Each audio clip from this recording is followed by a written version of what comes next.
Welcome to College and Career Readiness, a whole new world. We are very excited to be with you this morning. We thought of this panel about 2 years ago, and we finally got it to South by Southwest EDU, and we're very excited to be presenting it to you this morning. We hope that we have some great ideas to share, and we'll be looking forward to your input throughout the process to get some ideas as well. To my left, we have Mr. Nicholas Cobb. Nicholas is a junior here in Austin at the University of Texas in Austin. He is a computer science student. He was named a standout student. He's a founding member of the Association of Black Computer Scientists. He serves as webmaster for a number of organizations. He's a Google intern. Entering the University of Texas, he received over $700,000 in scholarships, including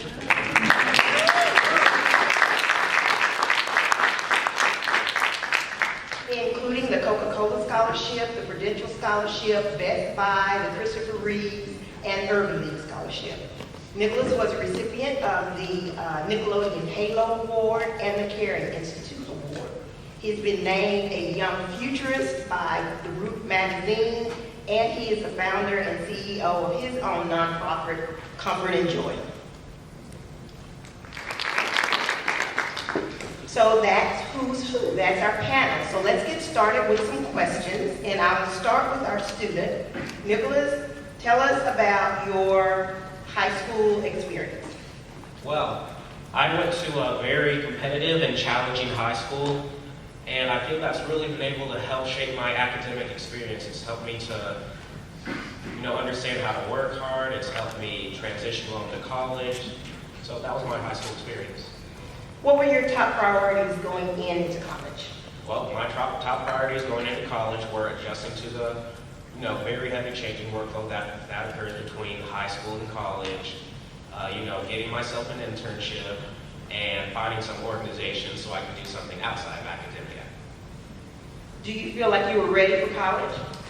I do feel like I was ready for college. I was very fortunate to have parents that helped me guide me along the way through high school, helping me to learn how to be prepared for college, learning how to do academia properly. So yes, I certainly feel I was very prepared for college. Awesome. Thank you. Let's go back to Nicholas to talk about career readiness a little bit. You mentioned your internship earlier. Tell us about your college experience, how you're finding things at UT, and tell us about your internship experience as well. Well, all right, for my intern experiences at Google, I interned at Google 2 times already, and I guess how that kind of ties into my college experience. From the summer between my senior year of high school and my freshman year of college, I participated in this Google program called the Google Computer Science Summer Institute, and it is for the underrepresented communities for people who are going into CS. So I participated in that program, and then some of the people in the program recommended that I apply for a Google internship, which is what I did my freshman year. And of course I got into that. I did the engineering practicum internship between the summer of my freshman and sophomore year. And then I did so well in that internship, I got promoted next year to the software engineering internship between my sophomore and junior year. And I'm about to intern one more time with Google between my junior and senior year this summer. Would you like to tell us a little bit about your college experience? How are you finding things at UT? Oh, certainly. I'm finding things, pretty good at UT. I find myself well-grounded in a number of organizations, as already mentioned. I'm doing pretty good in academia. I find my experience very good, and especially since I have myself some internships, I can say it's going really well. Do you feel like you're ready to launch a career? Well, since I've done 2 internships at Google and I'm about to do another one, I feel I definitely will be able to make the transition to a full-time position at Google. So you talk a lot about your interest in computer science and your internships and so forth. How do you get interested in computer science to start with? Well, from a very young age, my dad was into programming, so I guess I kind of learned a little bit about that. And then I did some summer programs like the EDU Tech Camp, that was a game development summer camp at UT even. I did my entrance engineering camp in high school. And I also did 3 years of computer science classes at high school. So I definitely had a very strong computer science background throughout my life. Awesome. So I'm going to ask something to each one of the panel members, and we do have quite a few Slido questions coming in, so don't despair. I'm going to get to those momentarily. We'll get those answered. But to each one of the panel members, and anybody can jump in first, what can educators, or can we educators, K-12 schools, colleges, and universities do differently to prepare, or in addition, differently or in addition, to prepare students for college and career readiness? So anybody can jump in. Well, for me, what I feel helped me transition from high school to college the best were these various summer programs I participated in. You know, the ID Tech Camp, the My Intro to Engineering, and the Google Computer Science Summer Institute. I feel that having summer programs available provides a powerful medium for students to be able to, you know, understand what they're into and get a head start on learning what they're into. So we have quite a few questions. I'm going to jump into some of the audience questions. And anybody can feel free to respond. First question, what can we do to better help students figure out what they like to do, what they're good at, and what they should pursue as a career? And when should this happen? But we have to change the conversation. Instead of asking students, well, when they come to a college fair, well, what would you like to major in, which is a standard conversation.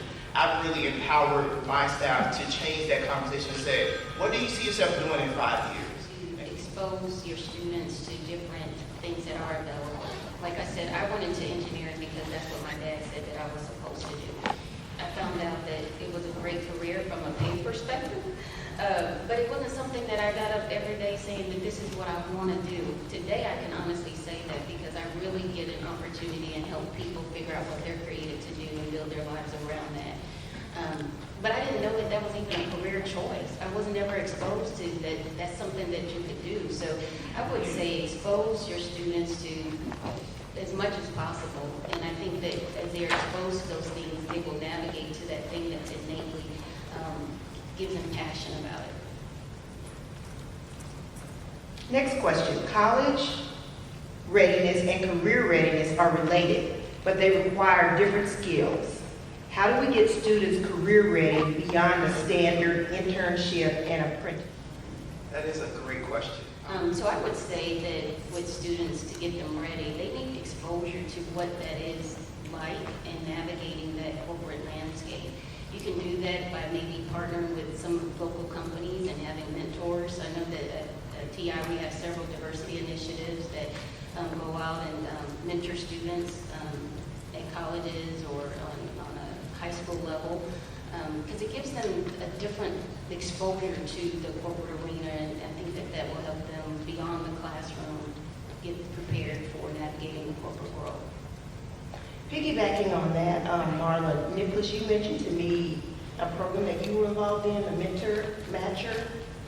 Yes, that's right. When I was around the end of middle school, I did participate in this mentor matcher program. So I would go to various companies, you know, shadow some people who were working there. I really got to see the inside of these companies, how people behave and stuff. So yes, I certainly feel like that's an important way. That's one way I learned how to navigate sort of the system of these different companies and businesses, how to behave properly and whatnot. So definitely programs like that have helped me.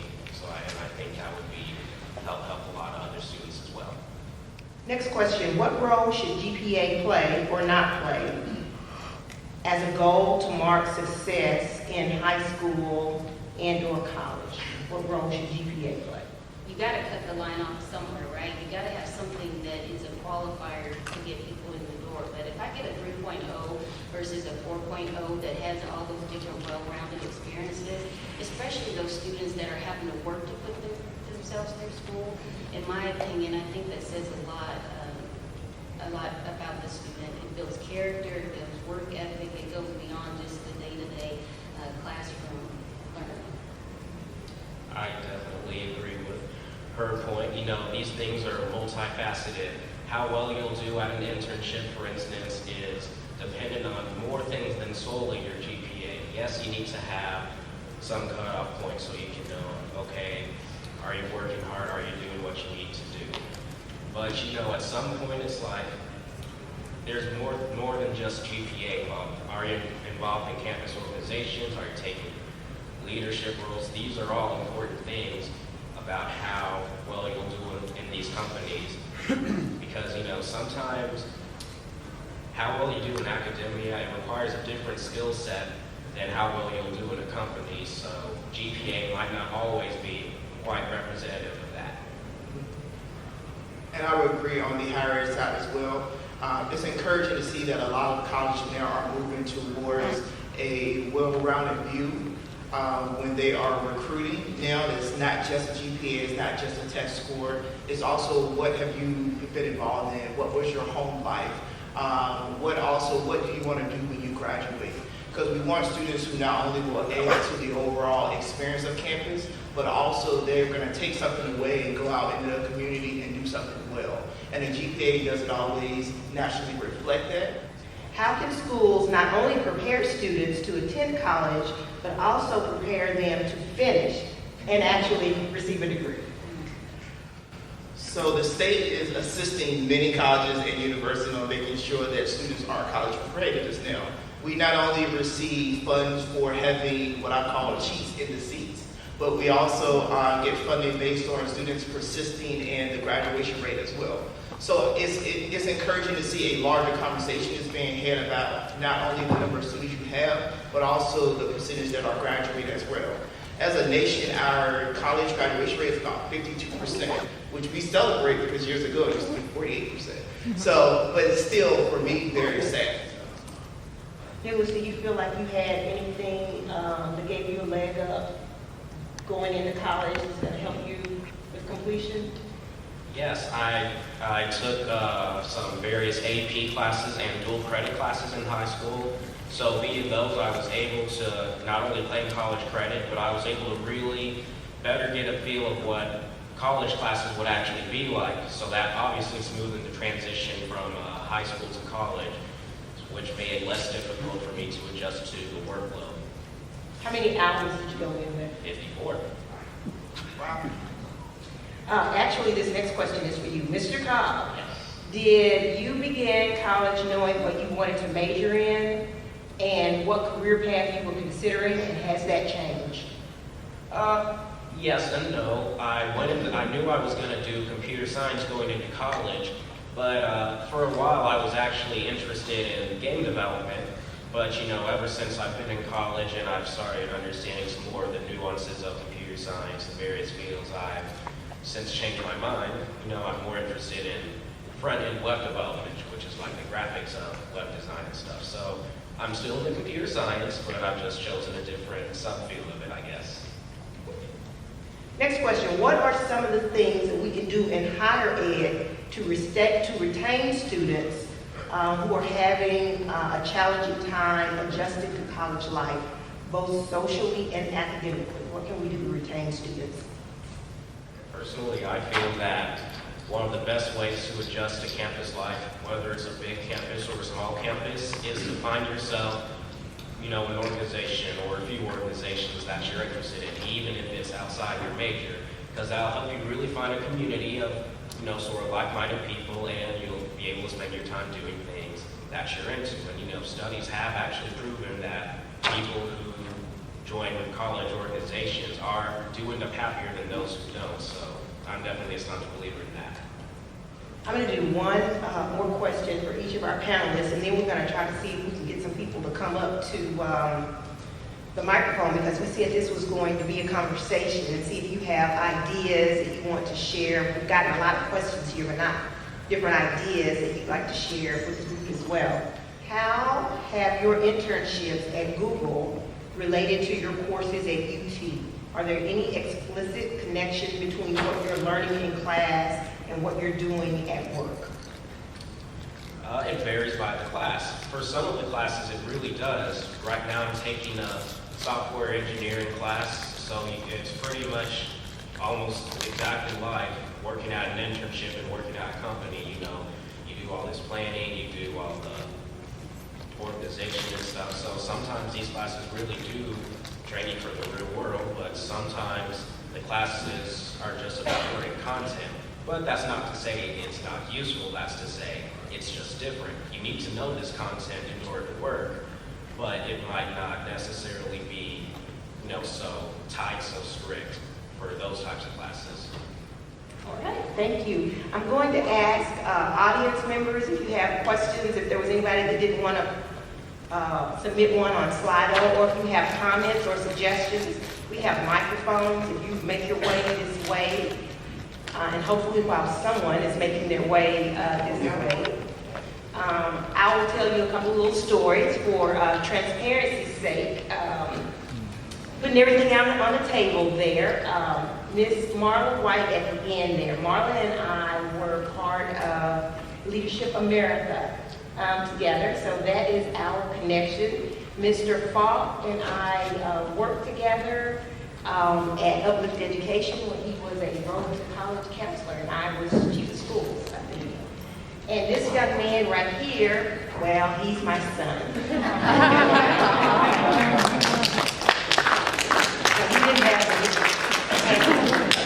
And also, Nicholas's dad is in the audience, Reggie Cobb, waving.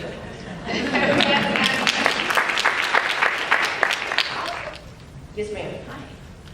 Hi. I'm Tracy Kaufman. I'm an independent education consultant. I work with students with dyslexia, and they have a lot of extra needs, but so do lots of kids when they go to college. So it's a two-part question, one for Mr. Cobb and one for Mr. Falk. The first one is, it doesn't sound like you ever ran into any trouble in college, but if you did, how did you know who to ask, where to go to, what resources were available to you at UT? And for you, Mr. Falk, what do you do to communicate these resources to your students so that they know that they're available? Well, for me, whenever I had issues, I would find a trusted professor or a counselor and, you know, either meet them in person or email them, and generally I was able to resolve my problems. So that's my advice personally. Talk to your teachers, professors, talk to your counselors, even talk to friends.